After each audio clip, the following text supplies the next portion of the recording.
So for most people, the hand-powered grease guns are just fine. When you're only doing, you know, a couple, maybe half a dozen grease zerks a year, that's all you really need. But then you get into a piece of equipment like this, or you've got a couple trucks and you're greasing those zerks several times a year, it gets to the point where a battery-powered grease gun might be the way to go. So I picked up this DEWALT 20-volt grease gun a couple of years ago when I bought this tractor, because this tractor's got close to 20 grease zerks on it, and I do it every 10 to 15 hours or so. This grease gun's been a life changer for me. When I purchased this grease gun, I also picked up a LockNLube quick coupler.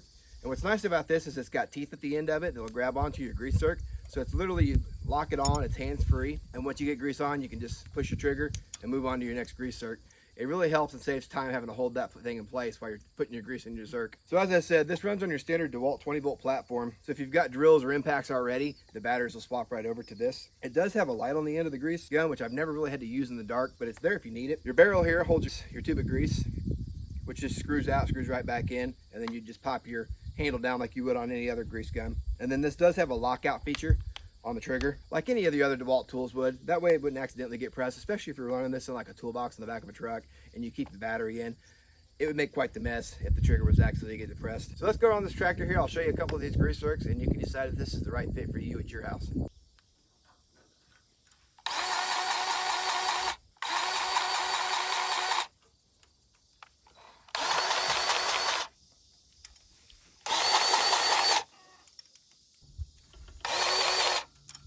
Well, hopefully that gave you a little bit of an idea of just how easy something like a battery-powered grease gun can make greasing a tractor like this behind me. So if you're on the fence, you're not really sure if this is worth the investment for you, just look at how many grease zerks you guys are doing on a daily or monthly basis and make the decision from there. I guarantee this grease gun will more than pull its weight.